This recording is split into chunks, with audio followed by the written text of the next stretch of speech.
Hello guys. இன்னைக்கு நம்ம என்ன பார்க்க போறோம்னா, Adobe Photoshopல இது போல ஒரு டெக்ஸ்ட்ட பெர்ஸ்பெக்டிவ் வியூல எப்படி பிளேஸ் பண்றது அப்படின்னு பார்க்கலாம்.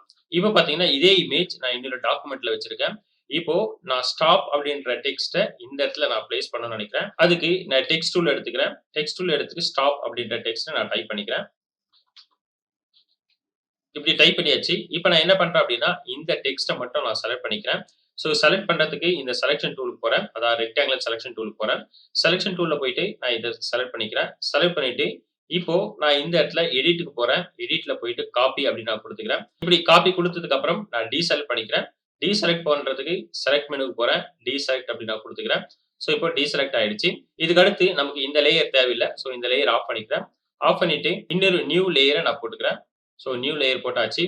இப்போ அடுத்து ஃபில்டர் மெனுக்கு போறேன். ஃபில்டர் மெனுல இந்த இடத்துல வேனிஷிங் பாயிண்ட் அப்படின்ற ஒரு ஆப்ஷன் இருக்கும். இத நான் கிளிக் பண்றேன்.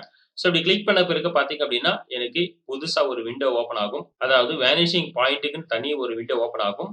இப்போ நான் இந்த ஃபர்ஸ்ட் டூல் எடுத்துக்கிறேன். அதாவது கிரியேட் பிளேன் டூல் அப்படின்னு சொல்லுவாங்க. இத நான் இந்த டூல் எடுத்துக்கிறேன். எடுத்துட்டு நான் என்ன பண்றேன் அப்படின்னா, ஜஸ்ட் நான் எந்த இடத்துல டெக்ஸ்ட்ட பிளேஸ் பண்ணணுமோ அந்த இடத்துல நான் பெர்ஸ்பெக்டிவ்ல மார்க் பண்ணிக்கிறேன்.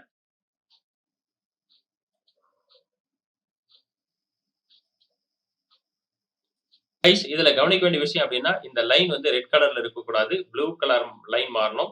ஸோ கொஞ்சம் நம்ம அட்ஜஸ்ட் பண்ணி பார்க்கலாம். ஓகே. இப்போ நமக்கு ப்ளூ கலர் மாறிடுச்சு. அடுத்து நான் ஏற்கனவே காப்பி பண்ண டெக்ஸ்ட்ட இந்த இடத்துல நான் பேஸ்ட் பண்றேன். கண்ட்ரோல் வி குடுத்தேன் அப்படின்னா, எனக்கு இந்த ஸ்டாப் அப்படின்ற டெக்ஸ்ட் பேஸ்ட் ஆயிடும்.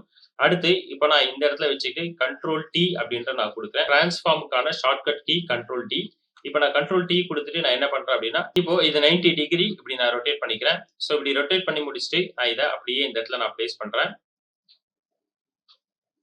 இப்போ நமக்கு தேவையான அளவுக்கு நம்ம என்ன பண்ணிக்கலாம், ஸ்கேல் பண்ணிக்கலாம். ஸோ ஜஸ்ட் நான் இன்னும் கொஞ்சம் நான் சின்னது பண்ணிக்கிறேன். இப்படி பண்ணி முடிச்சுட்டு, இப்ப நான் என்ன பண்றேன் அப்படின்னா, பெர்ஸ்பெக்டிவ் வியூல தெரியணும் அப்படின்றதுக்காக கொஞ்சம் நான் அட்ஜஸ்ட் பண்ணிக்கிறேன்.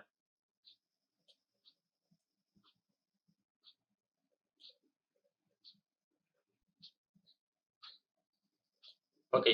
இப்ப எனக்கு கரெக்ட்டா இருக்கு. இப்ப நான் ஓகே அப்படின்னு நான் குடுத்துக்கிறேன். ஸோ இப்படி ஓகே அப்படின்னு குடுத்துட்ட பிறகு, இப்ப பார்த்தீங்க அப்படின்னா, ஸ்டாப் அப்படின்ற டெக்ஸ்ட் இந்த மாரி பெர்ஸ்பெக்டிவ் வியூல எனக்கு பிளேஸ் ஆயிடுச்சு.